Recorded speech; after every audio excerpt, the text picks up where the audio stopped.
오늘 미국 증시만 보더라도 네. 좀 올랐다가 음. 다시 하락을 했죠. 네. 네, 금리 인상이 한 번 더 시작이 됐고요. 0.25% 이제 베이비 스텝이 들어갔는데 네. 미국 금리가 0.25% 한 번 더 올려서 5.5까지 올라갔어요. 근데 우리나라 지금 금리가 3.5로서 네. 한 2%, 네, 2%대 금리 격차가 생겼습니다. 네. 이게 거의 사상 최대치라고 하는데요. 네. 아무래도 그런 부분 때문에 조금 자금적인 부분에서 문제가 좀 생길 수도 있겠다. 그런 생각이 들고요. 그 부분에서 이제 증시에도 아무래도 영향이 갈 수 있을 거라고 생각이 듭니다. 그러면 앞으로의 방향성은 네. 네네. 이렇게 위아래로 이렇게 좀 출렁출렁 할 수는 있지만 네네. 어떻게 보세요? 그래도 꾸준하게 상승하진 않을까 저는 그렇게 생각을 하고 있고요. 왜냐하면은 이제 금리 인상이 거의 막바지에 들어갔고 연준에서 이제 금리 인상에 대한 이제 스탠스는 이제 거의 마무리가 돼가는 부분이어서 여기서 좀 주의할 점이 이번 연도에 금리 인하는 없다. 뭐 이렇게 얘기를 했어요. 파월 형님이.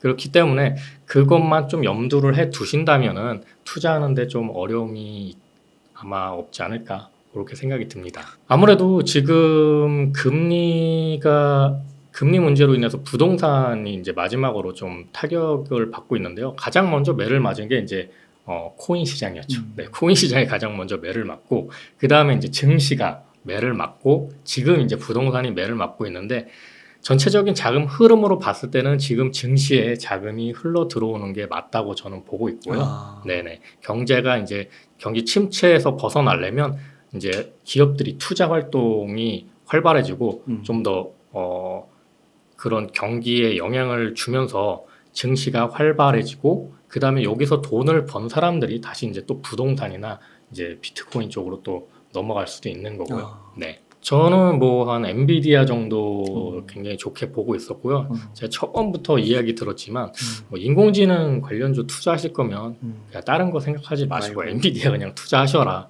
뭐 그렇게 말씀을 드렸던 걸로 기억하네요. 네. 네, 어제 오늘 뭐 계속 네네. 엔비디아는 많이 오른 상태인데도 더 네네. 오르더라고요. 네, 아마 꾸준하게 오를 수밖에 없는 구조입니다. 왜냐면은 지금 이제 인공지능 반도체에 특화된 게 엔비디아 그 GPU이기 때문에 아무래도 꾸준하게 계속 비싼 가격으로 팔리지 않을까 그렇게 생각이 듭니다. 근데 이게 PER 같은 걸 보면 네네네. 200이 넘었더라고요. 네네네. 근데도 괜찮아요.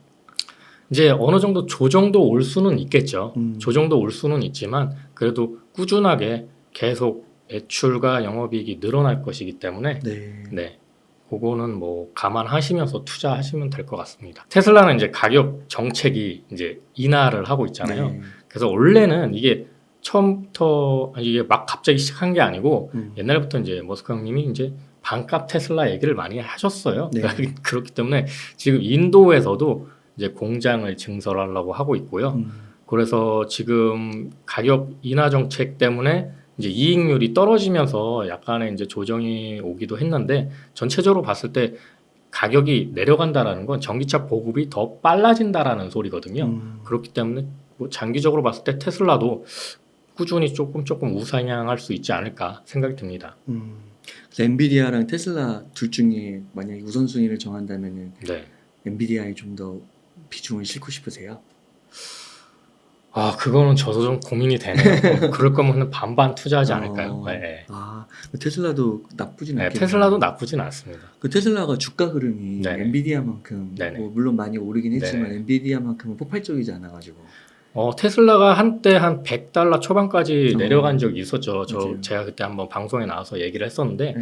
그때 이제 자율주행 쪽으로 뭔가 획기적인 부분이 생기지 않으면 반등이 좀 힘들 수도 있겠다라고 생각을 했는데, 중국 시장에서 그때 점유율이 떨어졌기 때문이거든요. 근데 이제 테슬라가 가격을 싸게 파니까 또 중국에서 문제가 그렇게 크게 생기지 않았어요. 그럼으로써 이제 좀 스무스하게 넘어가면서 다시 $200대 위로 250까지 네, $200대 위로 그냥 솟구쳐 올랐는데요. 그런 점을 봤을 때 테슬라는 사실 지금 그냥 일개 전기 자동차 회사가 아니고 에너지 회사로 발돋움을 하고 있습니다. 네, 그래서 이제 뭐 ESS 시장이라든지 그다음에 뭐 태양광 시장이라든지 그다음에 뭐 스타링크나 그다음에 로봇 등 뭐 거의 하이테크의 선단에 서 있는 기업이기 때문에 아무래도 가치를 산정하는 거에 있어서도 좀 높게 시장에서 바라보지 않을까 그렇게 생각을 하고 있습니다. 여기 보시면 이제 5,699만 원, 네네, 요 정도 가격 측정을 했는데 예. 이게 중국에서 수입을 해 와가지고 네. 배터리도 LFP 배터리가 들어가고 있습니다. 예, 그러니까 이제 중국에서 저가에 판매를 하는 걸 한국에도 들여오겠다는 거죠. 근데 이거보다 이제 더 싸게 만들려고 아까 얘기한 것처럼 이제 인도 공장, 이제 테슬라 공장 설립을 논의 중에 있고요. 요게 인도 공장이 생기면 아무래도 더 저렴한 테슬라 전기차가 나올 수가 있겠죠. 인도로 가면 더 저렴해지는 거예요? 그렇죠. 오. 인도가 아무래도 중국보다 인건비가 더 싸고요. 야, 네네. 그렇구나. 시장도 중국만큼 크잖아요. 그러니까 이제 대수의 법칙으로 해서 인도에서 더 싼 자동차가 나올 수 있는 거죠. 네. 근데 이게 보면 주행 네네. 가는 거리가 그 네네. LFP 중국산 써서 네네네. 뭐 그렇다고는 하는데 네네. 주행 거리가 길지 않잖아요.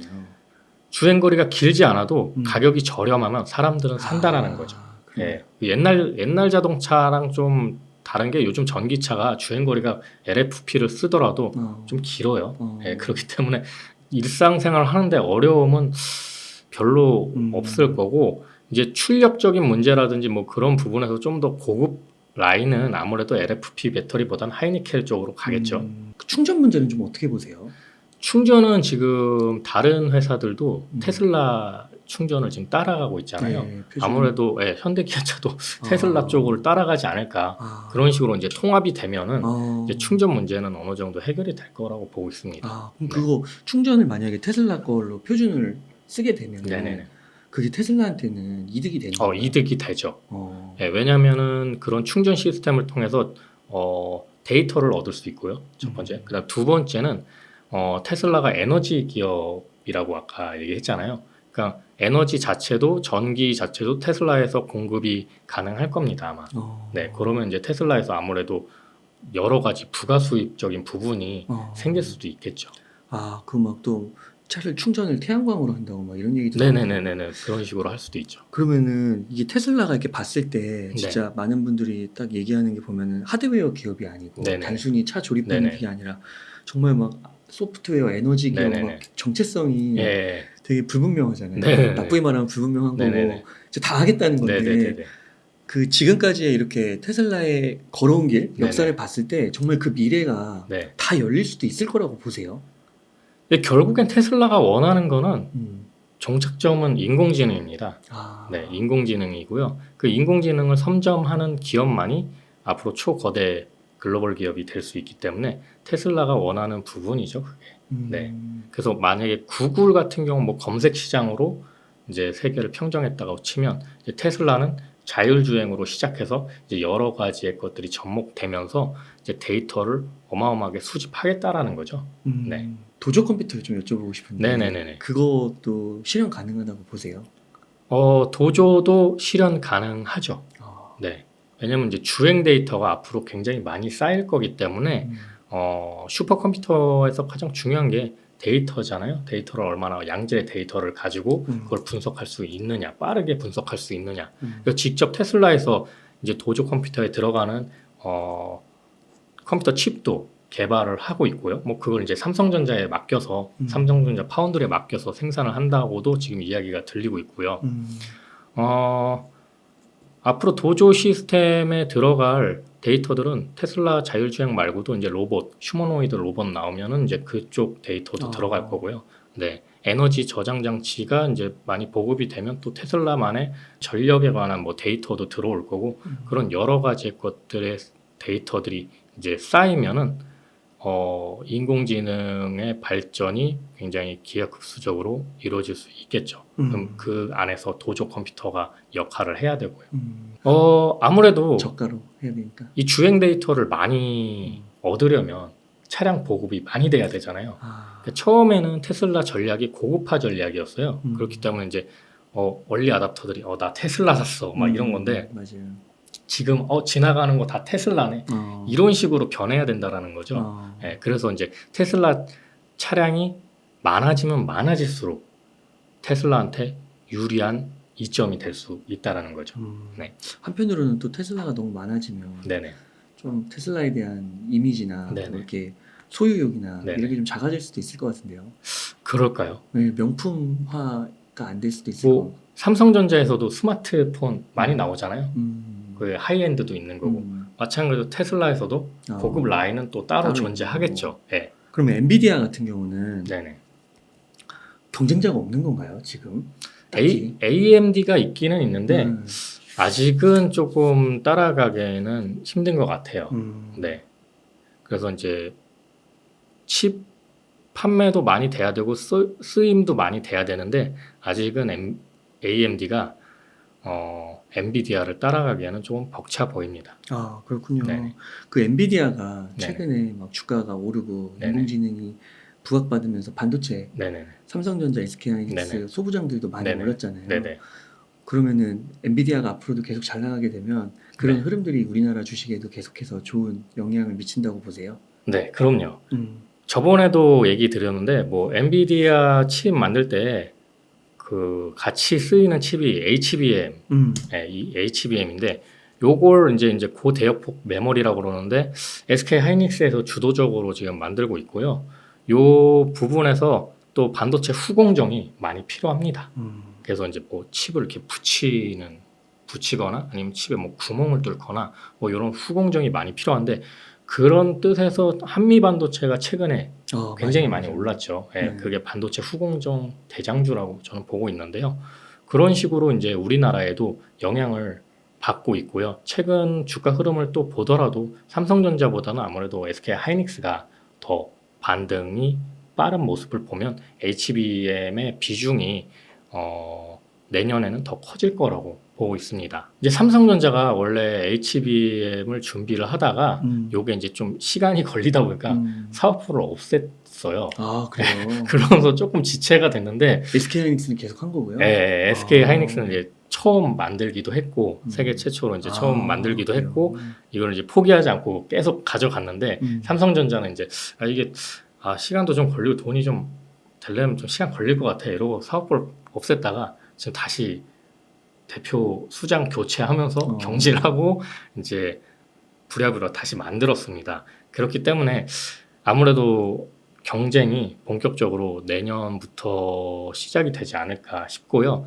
삼성전자 나름의 이제 또 칩 기술이 있기 때문에 SK 하이닉스와의 경쟁이 굉장히 피 튀기는 경쟁이 되지 않을까 생각이 듭니다. 삼성전자 이번 2분기 실적 발표 보면은 그래도 적자폭을 봤을 때 3분기에는 또 더 줄어들 것 같고요.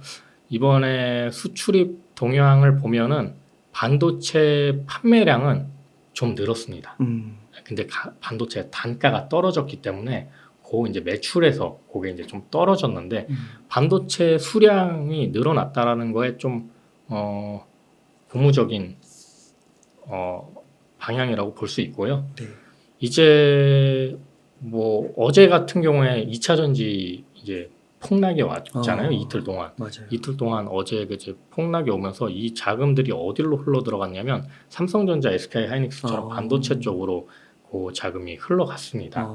네. 그렇기 때문에 이제 반도체 흐름은 저는 이제 본격적으로는 이번 연도 하반기쯤 시작될 거로 보고 있는데 이제 기관이나 외국인 자금은 이제 좀 더 먼저 움직이는 것 같아요. 네.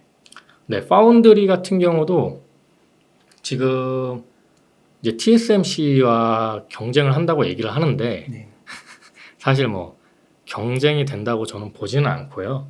왜냐하면 TSMC가 압도적인 1위이기 때문에 삼성은 그냥 거의 만년 2인자도 대단하죠, 사실. 2인자도. 왜냐면 SK 하이닉스도 파운드리는 쉽게 이제 접근하기가 어렵기 때문에 자금과 기술력이 어마어마하게 들어가는 사업군이라서 자칫 잘못하면 무너질 수도 있거든요. 그렇기 때문에 지금의 수준도 참 잘 따라가는 거다라고 보고 있고요. 지금 보시면은 삼성전자 파운드리 수율이 많이 잡혀가고 있습니다. 네. 네, 그래서 이제 4나노 같은 경우는 수율이 75% 이상, 그 다음에 3나노 수율은 60% 이상으로 지금 추정이 되고 있는데, 여기에다가 이제 TSMC랑 좀 다른 노선은 이제 3나노 공정에서 이제 GAA 공정을 빨리 선제적으로 도입한 게 이제 여기에서 이제 좀 수율 안정화에 도움이 많이 됐다고 그래요.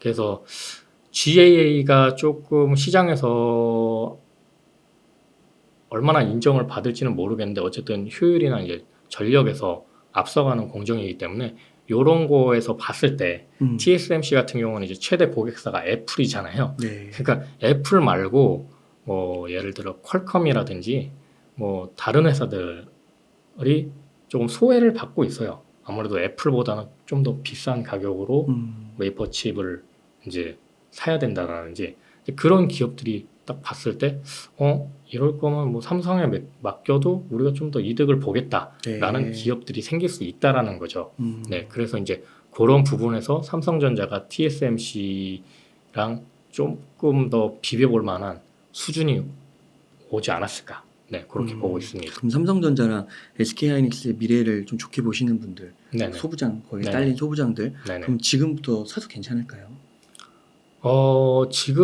지금부터는 어느 정도 매수를 해도 괜찮다고 보고는 있습니다. 근데 이제 조금 더 제가 봤을 때는 아직은 이제 어제 오늘 뭐 2차 전지가 폭탄을 맞았지만 그래도 돈을 잘 벌고 있는 2차 전지가 아직은 살아있기 때문에 그래요. 네네. 저는 좀 약간 좀 2차 전지 쪽으로 비중을 좀 더 아직은 더 가져가는 게 낫다고 보고 있고요. 작년부터 계속 이야기했지만 뭐 반도체주는 뭐 3분기 정도 일단은 또 실적 보고 여기서 정말 이제 어느 정도 반등의 기미가 보였을 때 들어가시는 게 좀 더 낫지 않을까 네, 생각이 듭니다.